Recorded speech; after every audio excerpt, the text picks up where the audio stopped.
पंचतंत्र की हिंदी कहानियों में आपका स्वागत है। अकबर और बीरबल।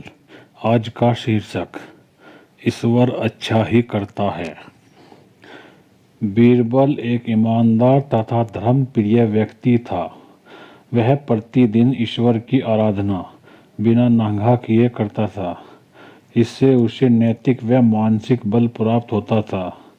वह अक्सर कहा करता था कि ईश्वर जो कुछ भी करता है मनुष्य के भले के लिए ही करता है। कभी कभी हमें ऐसे लगता है कि ईश्वर हम पर कृपा दृष्टि नहीं रखता, लेकिन ऐसा होता नहीं। कभी कभी तो उसके वरदान को भी लोग श्राप समझने की भूल कर बैठते हैं। वह हमको थोड़ी पीड़ा इसीलिए देता है ताकि बड़ी पीड़ा से बच सके। एक दरबारी को बीरबल की ऐसी बातें पसंद न आई थी। एक दिन वही दरबारी दरबार में बीरबल को संबोधित करते हुए बोला, देखो ईश्वर ने मेरे साथ क्या किया। कल शाम को जब मैं जानवरों के लिए चारा काट रहा था तो अचानक मेरी छोटी उंगली कट गई। क्या अब भी तुम्हें यही कहोगे कि ईश्वर ने मेरे लिए यह अच्छा किया है? कुछ देर चुप रहने के बाद बोला बीरबल, मेरा अब भी यही विश्वास है, क्योंकि ईश्वर जो कुछ भी करता है मनुष्य के भले के लिए ही करता है। सुनकर वह दरबारी नाराज हो गया कि मेरी तो उंगली कट गई और बीरबल को इसमें भी अच्छाई नजर आ रही है। मेरी पीड़ा तो जैसे कुछ भी नहीं। कुछ अन्य दरबारियों ने भी उसके सुर में सुर मिलाया।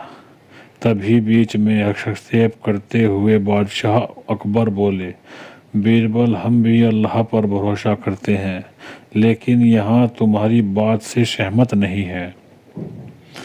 इस दरबारी के मामले में ऐसी कोई बात नहीं दिखाई देती जिसके लिए उसकी तारीफ की जाए।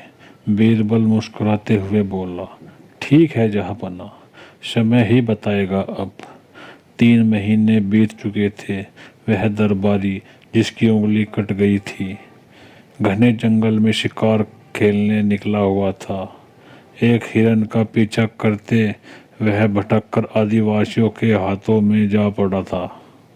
वे आदिवासी अपने देवता को प्रसन्न करने के लिए मानव बलि में विश्वास रखते थे। अतः वह उस दरबारी को पकड़कर मंदिर ले गए बलि चढ़ाने के लिए। लेकिन जब पुजारी ने उसके शरीर का निरीक्षण किया तो हाथ की उंगली कम पाई। नहीं, इस आदमी की बलि नहीं दी जा सकती। मंदिर का पुजारी बोला, यदि 9 उंगलियों वाला इस आदमी को बलि चढ़ा दिया गया तो हमारे देवता बजाय प्रसन्न होने के क्रोधित हो जाएंगे। अधूरी बलि उन्हें पसंद नहीं।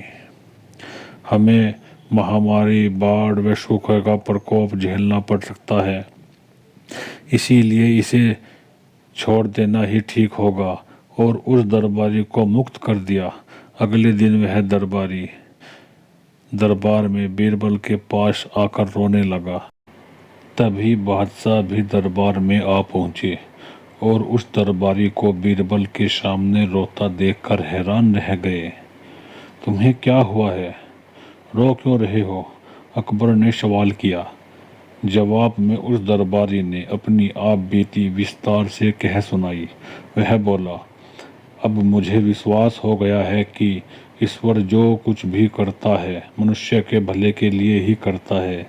यदि मेरी उंगली न कटी होती तो निश्चित ही आदिवासी मेरी बलि चढ़ा देते। इसीलिए मैं रो रहा हूँ, लेकिन ये आंसू खुशी के हैं। मैं खुश हूँ क्योंकि मैं जिंदा हूँ। बीरबल के इस ईश्वर पर विश्वास को संदेह की दृष्टि से देखना मेरी भूल थी।